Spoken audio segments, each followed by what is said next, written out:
Um submarino de bandeira portuguesa, um submarino fabricado na Alemanha. É nestes estaleiros, nos estaleiros de ThyssenKrupp, na cidade de Kiel, no norte da Alemanha, que são montados. A Marinha Portuguesa é uma das clientes, tendo comprado 2 submarinos à ThyssenKrupp. Um negócio muito contestado e desde o início acompanhado de polémicas retratadas nos meios de comunicação em Portugal. O Estado português tem de pagar o valor total dos submarinos 5 dias depois de receber o segundo submergível. O submarino, que custou 500 milhões de euros a Portugal, já está avariado. O negócio carece de transparência, afirma a eurodeputada Ana Gomes. Compravam-se submarinos como se comprassem carros em quarta mão.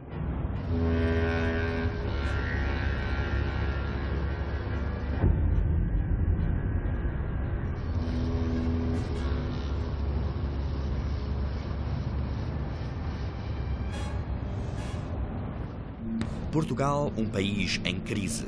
Queremos perseguir o rasto de um negócio polémico, o negócio mais volumoso na história da Marinha Portuguesa.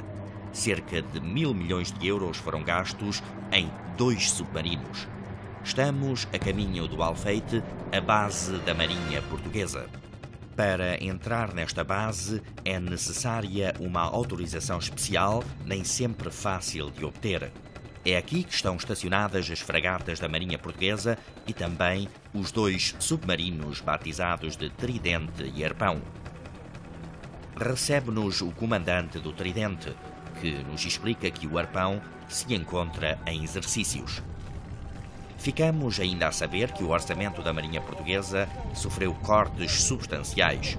O dinheiro é pouco e por vezes nem sequer chega para o combustível. Será por isso que o Tridente se encontra atracado na base do Alfeite? Sem combustível, o sistema de refrigeração também não funciona. Será por isso que os marinheiros passam o dia a refrigerar o submergível à mangueira? Visionamento de imagens de arquivo nos escritórios da Marinha. Os alemães entregaram os 2 submarinos com algum atraso, diga-se, em 2010. Nessa altura, a situação financeira do país é considerada difícil. As polémicas sucedem-se. Apenas 5 meses depois de ter chegado a Portugal, detecta-se um defeito grave no primeiro submarino. Tem um problema nas placas de revestimento que não aguentam a pressão das águas do Atlântico. O submarino está assim parado na base do Alfeite. Problemas técnicos, atrasos na entrega. Devido a este e outros problemas, o governo português ainda tenta renegociar o contrato. Mas os avisos sucedem-se. Portugal pagaria amargamente uma negação do contrato, até com o fechamento de grandes empresas de capital alemão, alertam os observadores. Aquela despesa caiu, digamos, não direi do céu, mas do inferno. Quer dizer, foi uma despesa que caiu no orçamento. Quando falamos de 1.000 milhões, estamos a falar de algo que representa quase 10% da massa financeira que se paga a toda a função pública portuguesa durante um ano. Estamos a falar desta ordem de grandeza, não em termos de valores rigorosos, mas é desta ordem de grandeza, é efetivamente muito dinheiro. E recordo que foi logo a seguir, em maio de 2011, que o Estado português teve que pedir assistência financeira ao Fundo Monetário Internacional, à União Europeia, enfim, à Troika, se quiser. Paulo Moraes, vice-presidente da Associação Cívica Transparência e Integridade.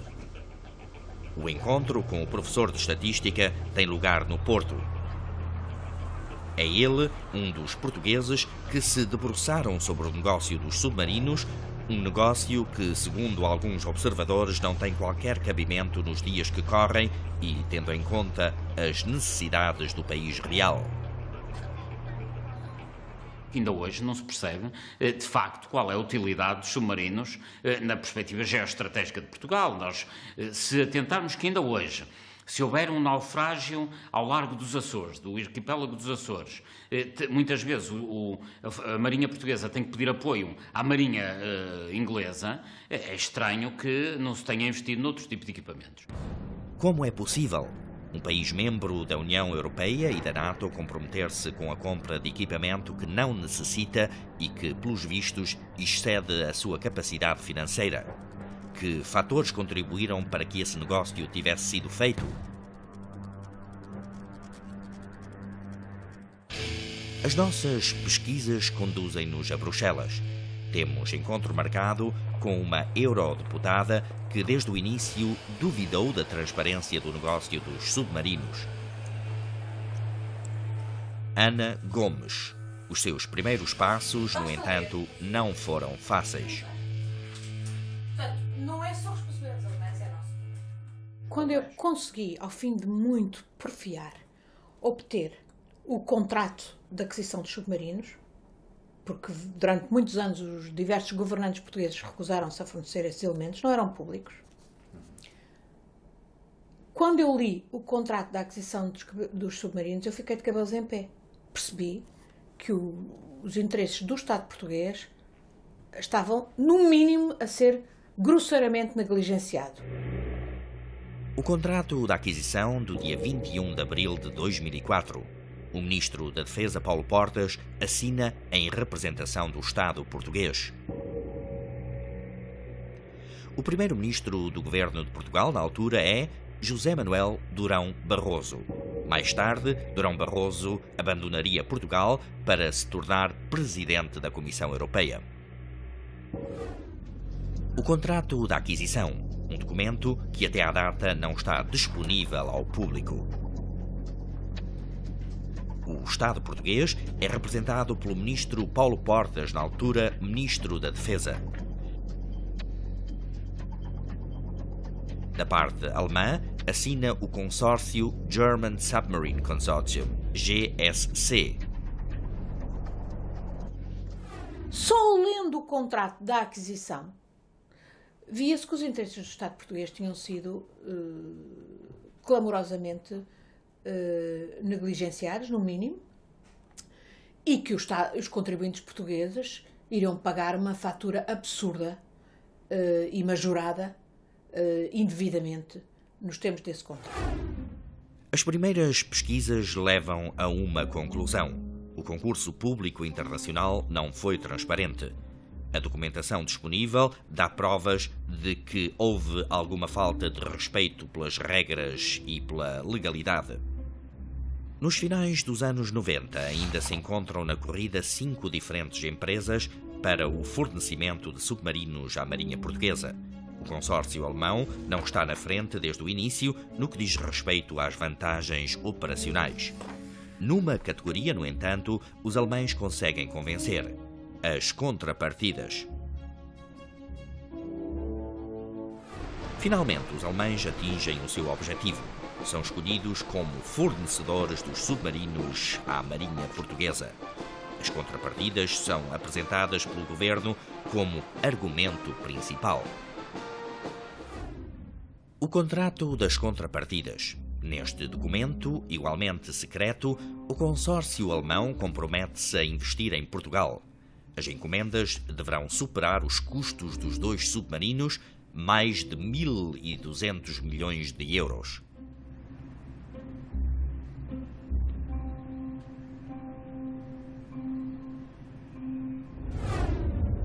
Vamos a Viana do Castelo, uma cidade costeira no norte de Portugal. Durante muitos decénios construíram-se aqui barcos e fragatas, sobretudo por encomenda da Marinha Portuguesa. A crise internacional dos estaleiros não poupa Viana do Castelo, mas o negócio dos submarinos devolve alguma esperança aos cidadãos. Os alemães prometem muitas encomendas nos estaleiros. Essas encomendas trarão muito trabalho, dizem os alemães. As promessas são muitas em 2004, no ano em que é assinado o contrato da aquisição. Em 2004, quando o Sr. Ministro, Dr. Paulo Portas, veio cá a Viana do Castelo e que vinha muitas vezes de helicóptero aqui a Viana do Castelo, nós tínhamos uma expectativa que a nossa empresa, a nível tecnológico, ia dar um salto qualitativo muito grande, a nível produtivo e a nível competitivo. A ideia que passou na altura era que aquilo ia salvar os estaleiros. Eram as infraestruturas que vinham, eram as novas encomendas, como foi dito, ficaram por fazer 250 milhões, portanto aquilo era um levantar do estaleiro. No âmbito das contrapartidas, em termos do consórcio alemão que teria que disponibilizar para Portugal encomendas e a disponibilização de material a nível de outras instalações de uns estaleiros navais da Alemanha para os estaleiros navais de Viana do Castelo. O estaleiro Flender, em Lübeck, no norte da Alemanha, tinha declarado insolvência em 2002. Uma boa oportunidade, pensaram os alemães, para desmontar as gruas e máquinas e transportá-las para Portugal. Recebemos, portanto, a transferência de um estaleiro naval da Flanders, da Alemanha, para Viana do Castelo, em que a desmontagem na Alemanha, o transporte desse material e a montagem aqui em Viana do Castelo, parcialmente desse material que cá veio, seria a cargo, neste caso, do consórcio alemão, e foram os estaleiros, no final, que pagaram 25 milhões de euros para fazer essa montagem e esse transporte da Alemanha para cá. No âmbito desse material que veio, portanto, parar a Portugal da Flanders, foi na altura avaliado em 250 milhões de euros. Meses depois, descobre-se o estaleiro que foi desmontado na Alemanha não vale nem de longe 250 milhões de euros. Segundo um estudo elaborado por uma empresa internacional independente, o estaleiro não vale mais que 48 milhões. Esse valor refere-se a 2004. A transferência de tecnologia de ponta da Alemanha para Portugal não passa de uma mera transferência de um velho estaleiro que, de outra forma, teria ido para a sucata. Estas imagens foram captadas pelos próprios operários dos estaleiros. Imagens do que resta do estaleiro Flender. Nós próprios não obtivemos autorização para filmar no interior do recinto dos estaleiros de Viana do Castelo.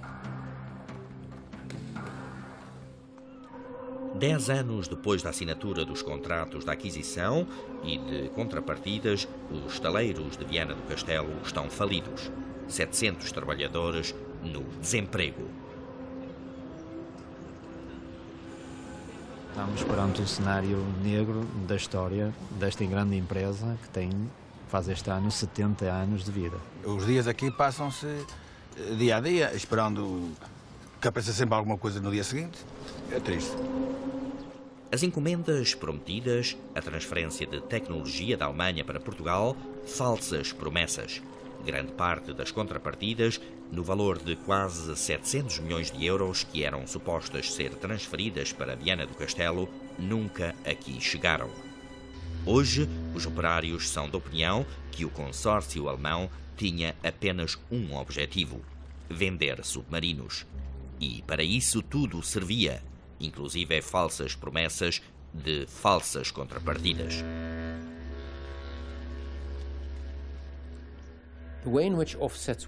É assim que funcionam as denominadas contrapartidas nos negócios internacionais de armamento. São feitas muitas promessas e essas promessas servem para que os políticos consigam vender à opinião pública os negócios de armamento.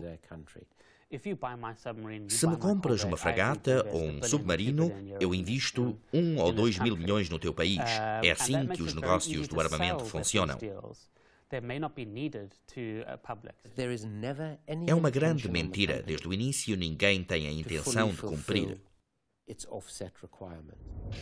Os representantes do consórcio dos submarinos terão mesmo tentado validar negócios inventados e declará-los como contrapartidas. Encontro com uma testemunha nas docas de Lisboa. Um ex-empresário e ex-deputado português conta que fora abordado pessoalmente por representantes do consórcio alemão que queriam que ele fizesse falsas declarações de contrapartidas sobre negócios nunca realizados. Em troca, ofereciam-lhe comissões. Rejeitei quer os projetos fantasmagóricos, como digo, quer essa ideia das comissões. Não é? Mas houve muitas outras empresas portuguesas que alinharam, ou algumas outras? Suponho que sim. Qual era o interesse dessa? É receber uma pequena comissão. Quer dizer, se alguém chega a uma empresa portuguesa e lhe diz: você está a vender componentes para a Volkswagen ou para a BMW, normalmente é o seu negócio. Se você nos disser, através de uma declaração, que esses componentes foram feitos por nosso intermédio, nós pagamos 1%, 2%, sei lá, não faço ideia. A procura sistemática de negócios para serem declarados como contrapartidas. Dentro do consórcio alemão, essa tarefa era incumbida à empresa Ferrostal. Em Portugal, a Ferrostal recorria aos serviços de empresas de consultadoria, por exemplo, à Escom, uma subsidiária do Grupo Espírito Santo. É necessário ver que a empresa Escom, por um lado, era agente dos alemães, era representante dos alemães em Portugal, como já tinha acontecido dos ingleses e dos italianos no caso dos helicópteros. Por outro lado, era o agente junto da Comissão de Contrapartidas e do governo português, dizendo que defenderia o interesse nacional. As nossas fontes revelam que o consórcio alemão, nomeadamente a Ferrostal, contactou diretamente empresários portugueses por carta e por e-mail, mais precisamente a Acessia, Associação da Indústria de Componentes Automóveis. Vejamos algumas dessas cartas. No dia 17 de agosto de 2005, a senhora Antje Malinowski, colaboradora da Ferrostal na área das contrapartidas, escreve à Acessia propondo comissões aos empresários portugueses segundo uma determinada tabela. O termo inglês escolhido é Management Fees. Os alemães pedem que a proposta do German Submarine Consortium seja tratada com a máxima confidencialidade, não podendo ser divulgada a terceiros.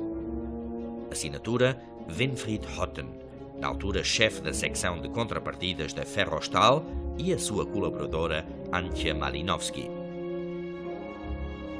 No dia 23 de setembro de 2005 é assinado um acordo com o mesmo teor, o denominado Offset Compensation Agreement, também secreto. Assinam os representantes da Acessia, assim como da parte alemã, o representante do German Submarine Consortium, Horst Veretecki. Foi depois desse acordo que as manipulações começaram em grande estilo, recorda o ex-empresário Henrique Neto, que era dono de uma empresa de moldes sediada em Leiria. Criaram um projeto de contrapartidas completamente fantasmagórico, em que convidavam as empresas portuguesas a participar naquilo, mas que era uma forma de limpar e de evitar criar as condições para que a empresa de consórcio alemão pudesse fazer o write-off das contrapartidas praticamente sem mais nada. Era um projeto fantasmagórico de fazer um avião não tripulado, que eu recusei, porque o projeto não tinha nenhumas condições para poder ter eficácia real. E eles queriam fazer um write-off que, se bem me lembro, na altura, era qualquer coisa como 200 milhões de euros, que era uma coisa absurda. Lisboa, 14 de fevereiro de 2014. Dia da sentença num dos vários processos referentes ao negócio dos submarinos a decorrer em Portugal. Os arguidos, Horst Veretecki, responsável pela área das contrapartidas na Ferrostal, e Antje Malinowski, a sua colaboradora, juntamente com Winfried Hotten e alguns empresários portugueses. Eles são acusados de falsificação de documentos e burla qualificada. Os advogados dos alemães contestam as provas, os relatórios e os pareceres apresentados pela acusação. No meio do processo é divulgado que o governo português iniciara conversações com os alemães, mostrando-se aberto a renegociar o contrato sobre contrapartidas assinado em 2004. A sentença é a esperada. Todos os arguidos são absolvidos. Os juízes portugueses alegam que, neste caso, não há verdadeiros prejudicados. Uma interpretação que agrada ao advogado da empresa alemã Ferrostal, Godinho Matos. Eles não estão a responder pelo dossiê das contrapartidas, digamos assim. Eles estão a responder por serem acusados por, em certos factos concretos, terem criado condições para o Estado ser enganado. E o Tribunal o que diz é, não, estes senhores, nestes factos concretos, não enganaram quem quer que fosse. Portanto, não há prejudicados. não é? Não, o Estado português poderá ter sido prejudicado, mas não por estes senhores, não por estes arguidos. Por quem? Isso tem que perguntar à polícia. Presente também um porta-voz da Ferrostal, que tinha vindo propositadamente de Essen, na Alemanha, para assistir à sentença em Lisboa. A Ferrostal não cometeu qualquer erro? Exato, não cometemos qualquer erro no passado e também neste processo correu tudo bem. Então vão continuar com os vossos negócios, como até à data. Este processo sobre contrapartidas durou cerca de ano e meio e o Tribunal disse muito explicitamente que não existem provas de que houve qualquer tipo de fraude. Portanto, sim, vamos continuar a trabalhar como sempre e respeitar as nossas obrigações contratuais.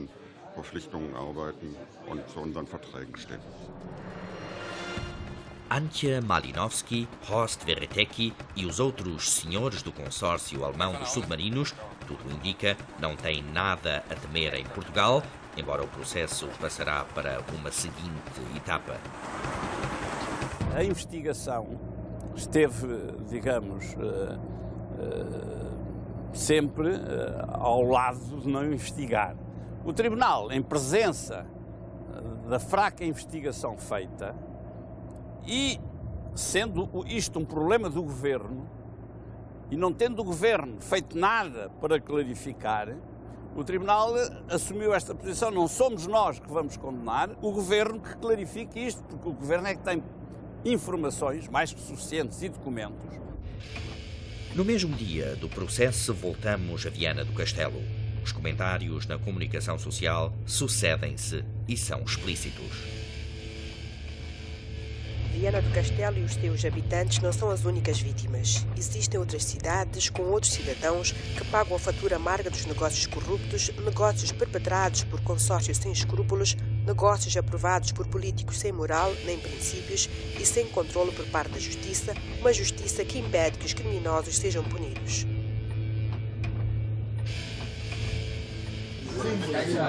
Na taberna do Tone Bento, um dos pontos de encontro dos ex-trabalhadores dos taleiros, também se fala muito sobre a sentença do Tribunal Criminal de Lisboa.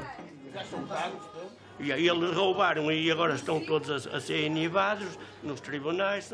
Foi alguém penalizado? No submarino foi ninguém. Não foi ninguém, saiu tudo ilibado. Saiu tudo ilibado. 3 alemães e 2 portugueses. E na Alemanha passou-se o mesmo. Inibados em tribunal.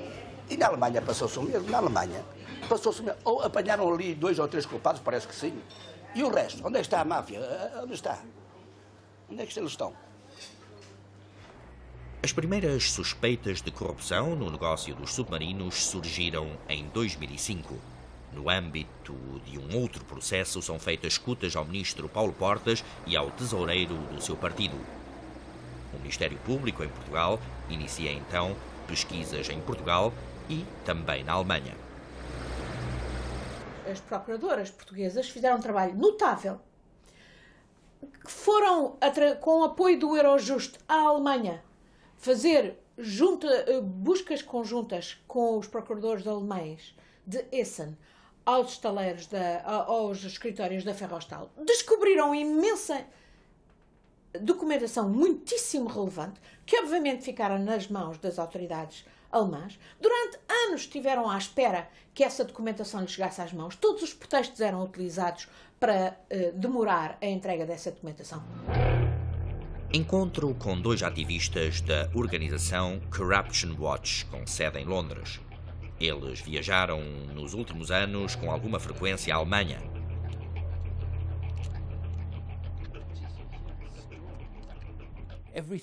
Tudo o que se sabe sobre o negócio dos submarinos em Portugal leva-nos à conclusão que o caso é típico. É sabido que houve pagamento de luvas a figuras-chave em Portugal. Estamos a tentar seguir o rastro a pelo menos 33 milhões de euros, transferências cujo destino e cujas referências nunca foram esclarecidos. Andrew Feinstein e Paul Holden descobrem casos de corrupção envolvendo o consórcio alemão de fragatas e submarinos um pouco por todo o mundo. Na África do Sul, na Coreia do Sul, na Grécia e em muitos outros países, incluindo Portugal. 21 de dezembro de 2011. No Tribunal Criminal de Munique é lida a sentença contra a Ferrostal, a empresa que organizou a venda dos submarinos à Grécia e a Portugal. O tribunal chega à conclusão que, em ambos os casos, houve corrupção. A empresa Ferrostal é condenada a uma multa de 140 milhões de euros. 2 diretores da mesma empresa são condenados a penas de prisão suspensas. Os jornalistas normalmente têm direito a consultar o teor dos acórdãos de tribunal, mas o Tribunal de Munique nega esse direito. Diz que a sentença não é pública. A Procuradoria de Munique também rejeita entregar a sentença. Por escrito, alegamos que existe uma lei de liberdade de informação válida em toda a Alemanha. Mas a Procuradoria de Munique discorda. Por escrito, responde-nos que, citamos, essa lei a que o jornalista se refere, neste caso, não tem validade no Estado Federal da Baviera. Mais tarde descobrimos que a Procuradoria e os advogados da Ferrostal tinham negociado precisamente isso. Sem a autorização dos arguidos condenados, a sentença não poderá ser divulgada. Nem todos os funcionários da Justiça de Munique concordam. Discretamente, é-nos entregue um envelope com todo o material que, oficialmente, não é suposto ser divulgado. A documentação que, pela vontade da Procuradoria, nunca deveria sair dos cofres do Tribunal. Uma primeira consulta à sentença mostra a dimensão da corrupção praticada. Na Grécia, a empresa alemã terá subornado vários membros do governo para obter a desejada encomenda de 4 submarinos. No caso de Portugal, o Tribunal de Munique debruça-se sobretudo sobre o pagamento de honorários de consultadoria por parte da Ferrostal a um cidadão alemão, o Dr. Jürgen Adolf. Adolf, que era cônsul honorário de Portugal em Munique, recebera muito dinheiro para apoiar o consórcio alemão nos seus negócios em Portugal, mais de 1.600.000 euros. Vejamos o protocolo feito pelo próprio Dr. Adolf sobre as suas atividades em prol do consórcio alemão dos submarinos. No dia 5 de julho de 2002, os alemães conseguem levar o chefe do governo de então a Munique. José Manuel Durão Barroso vai à Fundação Hans Seidel, pertencente ao Partido Cristão Social da Baviera. O cônsul Dr. Adolf organiza um almoço com o diretor da Ferrostal, Hanfried Haun. Nesse dia fica combinado resolver o assunto dos submarinos. 7 de fevereiro de 2003, o ministro da Defesa, Dr. Paulo Portas, vem à Alemanha. Adolf vai recebê-lo ao aeroporto de Munique. O cônsul faz a seguinte anotação. Conversa a 4 olhos, entre outras questões foi abordada a questão dos submarinos. 8 de 2 de 2003. Hotel Bayerischer-Hof. À margem da Conferência de Munique de Segurança, Paulo Portas avista-se com o presidente da Comissão de Defesa do Parlamento Federal Alemão, o Dr. Adolf organiza esse encontro. Adolf anota o seguinte. Procurou-se uma solução viável para a questão dos submarinos. 30 de 6 de 2003, novo encontro com o primeiro-ministro José Manuel Durão Barroso, desta vez em Berlim. Durão Barroso avista-se com o chanceler alemão de então. Em Berlim, o Dr. Adolf contacta também o Ministério dos Negócios Estrangeiros da Alemanha, tema das consultas, venda de submarinos a Portugal. Adolf vai também ao Ministério Alemão da Economia, mais precisamente às secções de exportação e financiamento. Vários encontros tiveram lugar em Lisboa. Nas reuniões, almoços e jantares participam quase sempre as mesmas personalidades ligadas ao Primeiro-Ministro e ao Ministro da Defesa. Da parte alemã, vários membros da direção da Ferrostal, assim como Jürgen Adolf e a sua esposa, Rita Adolf.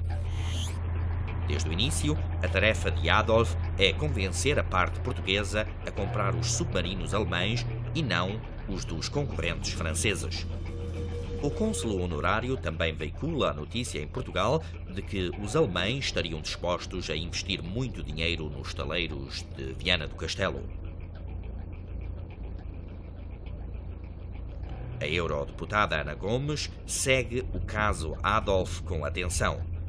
Terá um alemão de Munique influenciado a política em Portugal? Será que os políticos que detinham na altura o poder em Portugal tentam agora proteger de alguma forma o antigo cônsul honorário?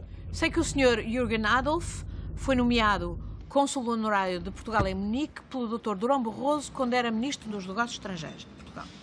Foi um dos agenciadores contratados pela Ferrostal para garantir não só que Portugal dava o contrato à Alemanha e depois, em 2010, foi demitido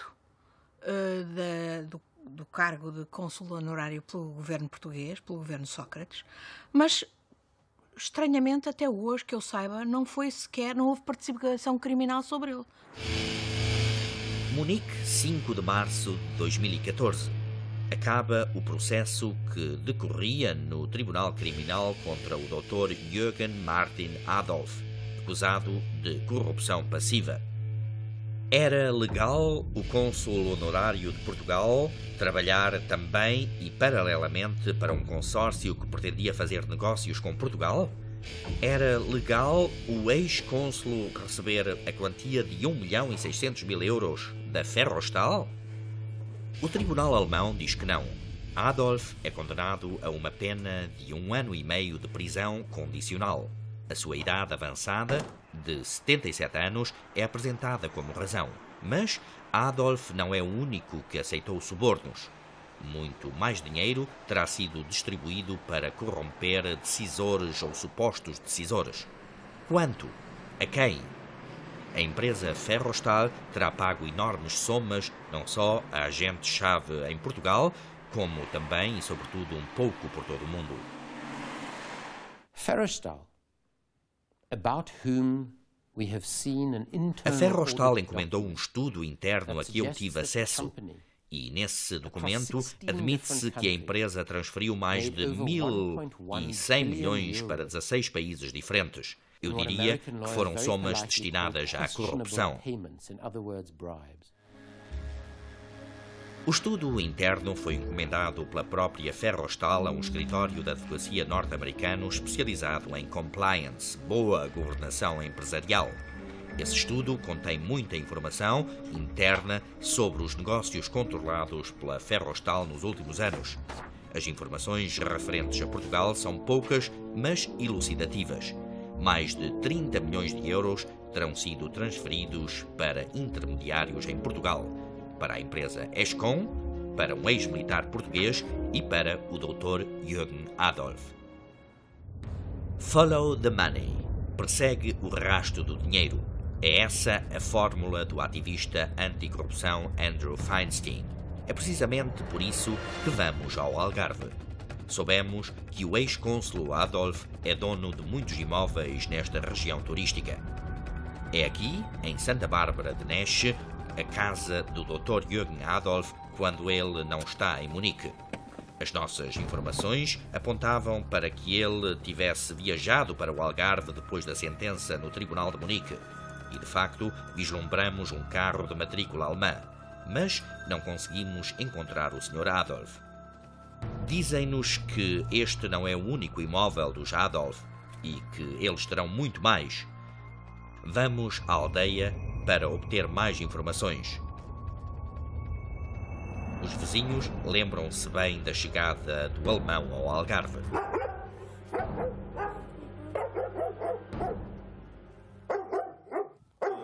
Na altura que ele começou a comprar isso, diziam que comprava caro.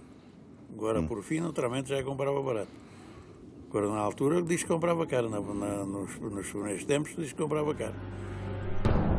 A casa dos Adolf, protegida por muros e câmaras. Quanto do dinheiro de suborno terá sido transferido para o Algarve? Vamos à procura de informação mais detalhada, informação oficial no Registro Civil e Finanças de Faro. Conseguimos apurar que o casal Adolf é dono de várias empresas imobiliárias no Algarve. Essas empresas são avaliadas em cerca de 4 milhões de euros. Uma delas é composta por quase 60 imóveis diferentes. Um dos projetos aprovados prevê um investimento de quase 9 milhões de euros. Vamos de novo ao Alfeite, à base da Marinha. Voltamos a pedir autorização para filmar os submarinos de fabrico alemão. Será que os submarinos são utilizados? Possivelmente em manobras da NATO? Em missões científicas ou de pesquisa? No apoio a náufragos ao largo da costa dos Açores?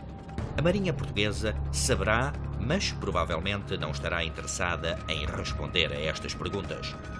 Apenas a seguinte informação.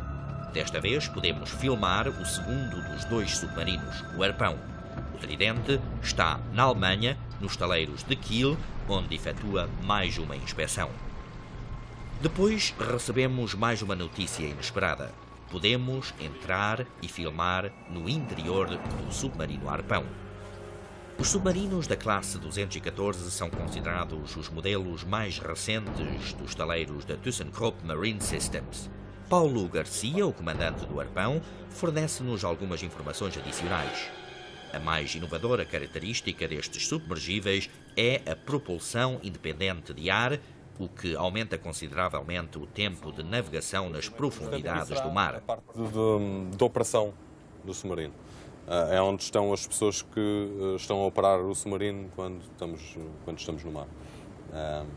Portanto, aquilo é o sistema de combate, é da Atlas Electronic. Toda a parte de automação e de controle do navio em si é este lado que é da Siemens, é um sistema da Siemens. Submarinos são armas de ataque equipados com mísseis e torpedos. Aparelhos apetrechados com muita técnica de fabrico alemão. Milhares de empregos na Alemanha dependem, portanto, de produtos como estes submarinos. Será por isso que os políticos na Alemanha não ousam questionar os métodos de venda destes produtos?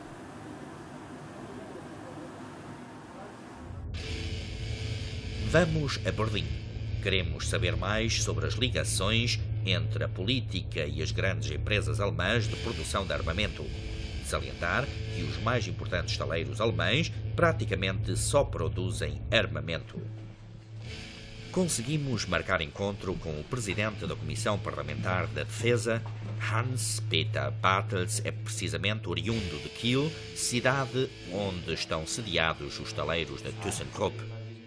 Vocês, no Partido Socialista Alemão, SPD, têm um grupo de apoio aos estaleiros, não é verdade? Sim, trata-se do denominado Gangue da Costa, o Gangue da Costa do SPD, de que fazem parte os deputados oriundos das costas do norte da Alemanha. Somos muito unidos, elegemos os nossos representantes e temos um denominado chefe do Gangue. É um homem muito qualificado que agora até faz parte do governo. É secretário de Estado dos Assuntos Marítimos, o Sr. Uwe Beckmeyer. Queremos falar com o Sr. Secretário de Estado Beckmeyer, mas o homem está muito ocupado. Não quer falar com a imprensa e durante vários meses rejeita dar entrevistas. Entretanto, um deputado da oposição entrega-nos um documento confidencial, uma nota do Ministério da Economia dirigido à Comissão do Orçamento do Parlamento Alemão. Nessa nota dá-se conta de uma nova mega encomenda de submarinos, desta vez vinda de Singapura. O governo anuncia que vai dar garantias de exportação para mais 2 submarinos de uma nova classe denominada 218 SG. Os mercados mais promissores estão agora na Ásia, isso é sabido. Berlim pretende dar mais um empurrão aos produtores alemães de armamento, sobretudo tendo em conta, citamos, a necessidade de superar os concorrentes, nomeadamente da Suécia e em França. Pretende-se também proteger o emprego na Alemanha. Kiel. É aqui que são montados os submarinos que tanta alegria dão à indústria exportadora alemã. Barcos de guerra que oficialmente são denominados Industrial Solutions, soluções industriais, soa mais à civil. Os mercados europeus parecem estar esgotados. Agora há que conquistar os mercados emergentes, sobretudo na Ásia. Mas será que esses futuros negócios decorrerão com mais transparência e menos corrupção? Os porta-vozes da ThyssenKrupp dizem que sim. A ThyssenKrupp é uma das empresas menos corruptas, dizem. De facto, a empresa dona dos taleiros, a ThyssenKrupp, separou-se da Ferrostal. Desde então, as vendas são organizadas diretamente pela ThyssenKrupp, diz a mesma fonte. A afiliada ThyssenKrupp Marine Systems dispõe de um grande escritório em Singapura, através do qual estão a ser organizados os negócios na Ásia. Um dos chefes em Singapura é Jonathan Kamerman. Cruzei-me com o Jonathan Kamerman pela primeira vez quando eu ainda era deputado na África do Sul. Kamerman era, na altura, um almirante da Marinha Sul-Africana e ele estava envolvido num mega negócio que era muito intransparente e que eu tentava investigar. Empresas alemãs tinham assinado um mega contrato com o governo sul-africano em 1999.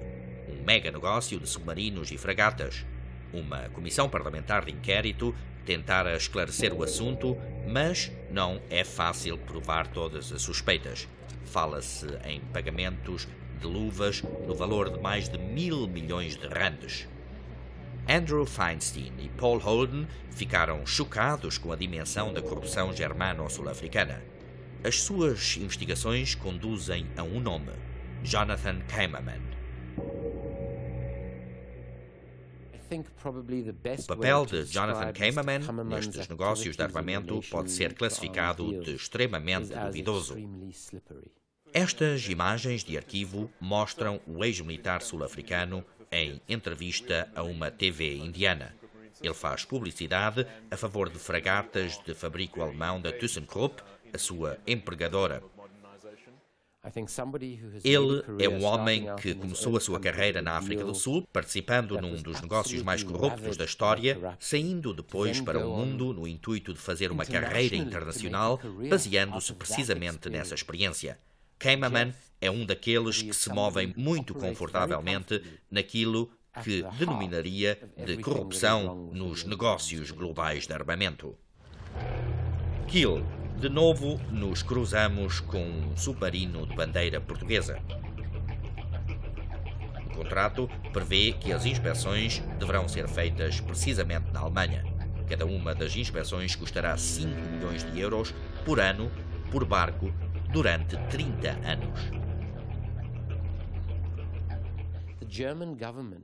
O governo alemão deveria castigar e regular as empresas alemãs de armamento que recorrem a métodos sujos. Mas, infelizmente, não é isso que acontece.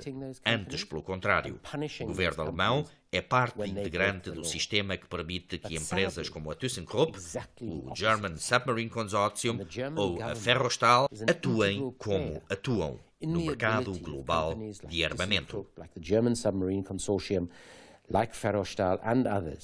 To be able to behave the way they behave in making sales in the global arms market.